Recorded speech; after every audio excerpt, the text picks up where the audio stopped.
Hey guys, today I'm going to explain how to preserve the maximal sound quality of your videos, of your musical videos for uploading on YouTube. So first of all, you record a WAV file whilst to play. This is my yesterday latest video. So I record my musical sessions on field recorder Tascam DR40. I've had it for over 10 years and it's been everywhere and never broke. So I came to trust it more than Ableton Live that has these creepy sounds that ruin takes because of and also because of lag. So at some point I just gave up recording in Ableton Live. I only use Ableton Live for editing, but mostly now I don't edit anything at all except for albums or montage. So anyway, and you should always keep your WAV files somewhere. You can even compress them, but that's a different story. The point is, when you upload to YouTube, it depending on the algorithm, on the sound type that you choose, you will lose quality once it on YouTube, and you don't want that. You want YouTube to fully preserve the sound quality maximally, as much as it can, given that it will compress somehow anyways. So in Final Cut Pro X, you edit your video from this is how simple my video looks edited. Like Final Cut Pro sometimes fails to sync the second half, so I have to sync it by hand. And I film a cityscape from my balcony and just merge it using the logical operation in the imagery. Depends on what you want to reach. But anyway, we're talking about sound here. So my video is synced with this sound file, and the first thing to do when you export, you have this window. You never use direct to YouTube. You always use master file, because direct to YouTube might be convenient, but it will lose quality either way, so you don't do that. And so you edit your video and you prepare for export, and you go in settings, and there you always choose video codec Apple ProRes 422. And it will create a huge file. For example, for this video is about 1 hour and a few minutes, 62 gigabytes.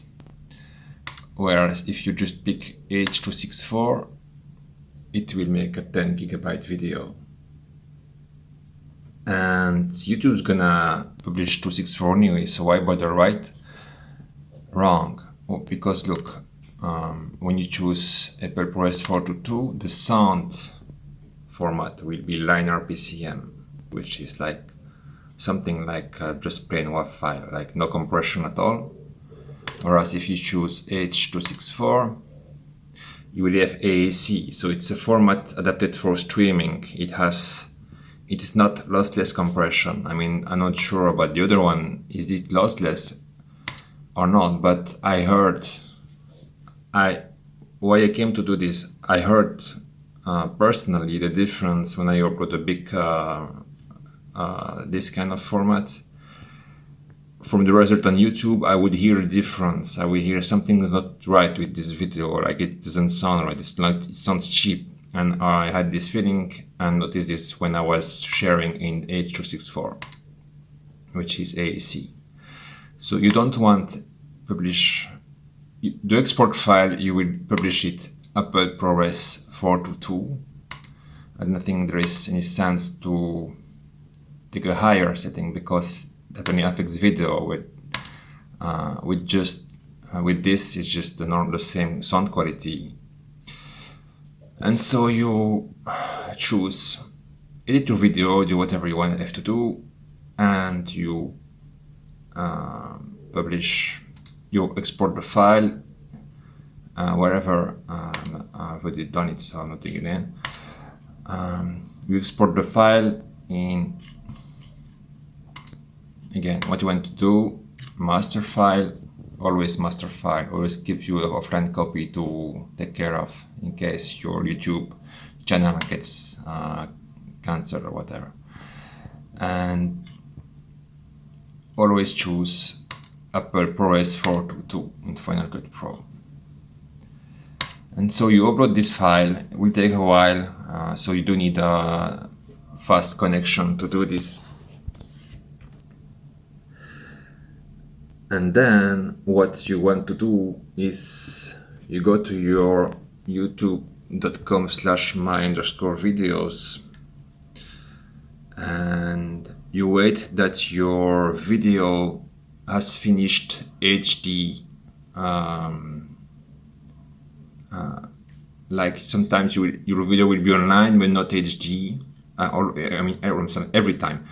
And at some point this video will be normal, like it doesn't have HD working, whatever that pop-ups here anymore. So you go to YouTube and you right click, copy the link of your new video, and then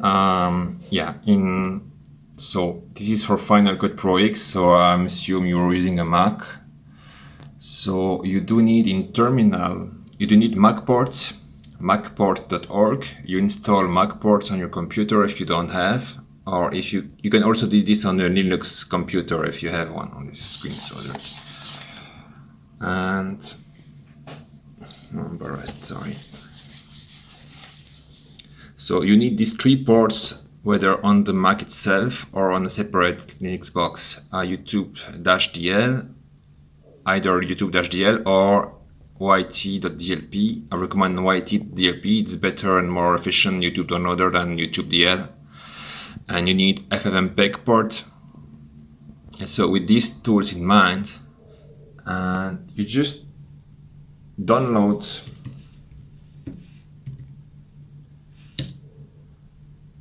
your own video from your channel. You paste the link that you had, you make sure there is no question mark with placed behind, and you download this. So the video is already compressed, so you know it takes a minute. So it's already 600 megabyte instead of 60 gigabyte, 100 times compression. So YouTube DL or YTDLP does its thing. I mean, they both do the same thing. It's compressing this file into a MKV, and you will have a MKV format video. But most players can't even play MKV, and it's not a really good format. So what you're going to do next is FFmpeg this file. You just FFmpeg-y the file you just got. So you take 3 letters and tab MKV into a MOV file or MP4 file, whatever you want.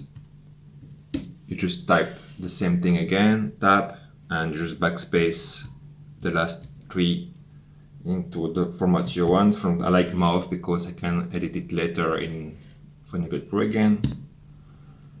And this takes a while. This takes almost the same time that, on a slower computer it would take at least the same time as the video itself. So I'll see you after this finishes.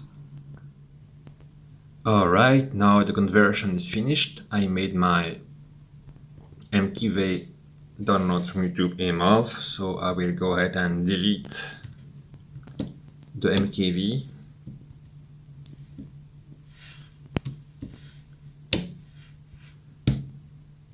And voila, you have your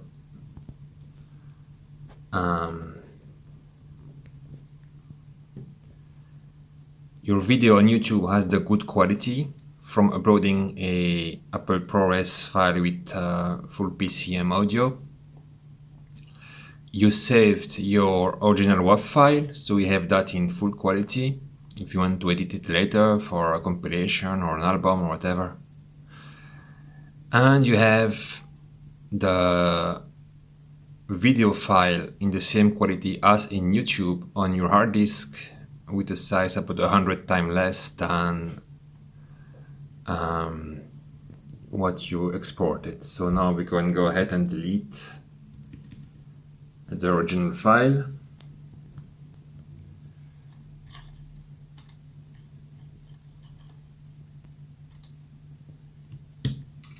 And empty trash.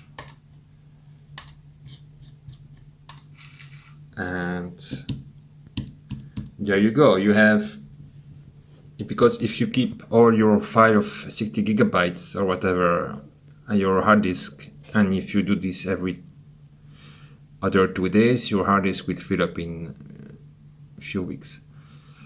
So you want to preserve the sound quality for your listeners on videos, but you also don't want to spend fortune on external USB drives. So if you do this, you have both the best of both worlds. It's just a little procedural, but once you get in the habit of doing so, it just becomes like a few clicks and a few history, up arrow key press in terminal and whatnot. So it should save you some space and keeping optimal sound quality for your listeners online.